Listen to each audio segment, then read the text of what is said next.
มาทุกคนมื้อนี้สิพามาเลาะตลาดสะละวันพาทุกคนไปเลาะตลาดสะละวันพาเขาขายยังแหน่เนาะแม่นะทุกคนเนาะมื้อนี้เป็นมื้อที่ว่าคอยจะมาเอาอันนั้นรหัส SN ของ YouTube 2 เนาะเพราะว่าลอกคอยมาตั้งด้นเลยใส่เวลาด้นเติบเลยเป็น2 เดือนเนาะทางบริษัท SN เขาประสงมาหอดเป็นการไปรษณีย์ของแปลงเป็นตัวไหนบ้านละคือสุดนั้นน้องเป็นมาทามเป็นโมโหสื่อเป็นมาทามคือสำหรับโมแมนเอาขอบใจหลายๆเลยเนี่ยอันนี้ก็คือได้เอเซนเนาะส่งไปของท่านไปที่นี้แปลงสะละวันเนาะ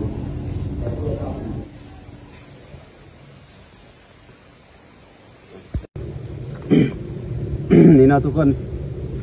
คือว่าหลังจากที่ว่าเราได้มาเอาเอเซนเนาะซ่องเอเซนนี่คือรหัสการยืนยันตัวต้นของซ่อง YouTube 2 ช่องเนาะก็คือมีช่องหนึ่งอันนี้ก็คือช่องของดาวฟิลลิ่งอันนี้คือช่องนิวสตาร์ไลท์ของน้องชายมันเนาะคือว่าได้สำเร็จอีกขั้นหนึ่งหมายความว่าได้เข้าบริษัทหาเงินในอากาศเนาะแต่คือทุกคนหูข่าวเดี๋ยวนี้เขาหาเงินในอากาศแต่ก็ยังไม่ทันได้เงินแล้วก็ได้เข้าบริษัทซื้อแล้วก็ตอนนี้เขาก็อยู่สวนสาธารณะของสารวัตรเนาะก็เป็นดินแดนผาไปกระเทินว่าเขาได้มาเวแล้วก็สิพาไปเบิ่งอันนั้นลายไม้เขาแกะสลักดูใหม่ยังไม่ดูเนาะไปเบิ่งกันเลยมาคนอื่นเขาจะมาเบิ่งสร้างก่อนจักโตเนาะสร้างก็คือ1 โต้ 2 โต้เนาะตัวใหญ่3อาจจะประมาณ4 โต้เนาะทุกคนมาเบิ่งไอ้ก็คือใหม่เก่าแก่เนาะใหม่ที่ใหญ่ที่สุดแปลงสะละวันห้องเลยเอาไว้อยู่สวนสาธารณะในการมาแก้ปัญหาเหลือลายจะงามเลยไปเบิ่ง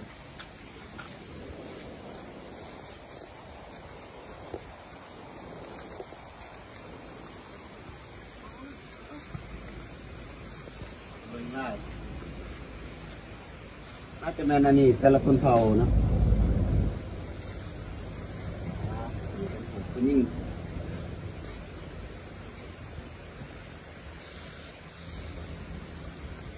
อันนี้น่าจะเป็นต้นเผาตะโอยนี่ที่สัญลักษณ์บอกเด้อกับหัวแกะสลักต้นหย่อนเนาะ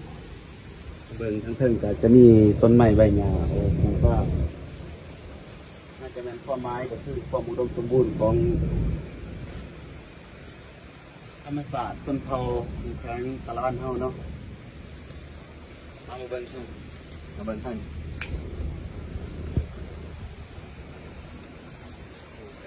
ใต้กันเนาะโอ้จะมีอยู่ต่อหน้ามีอยู่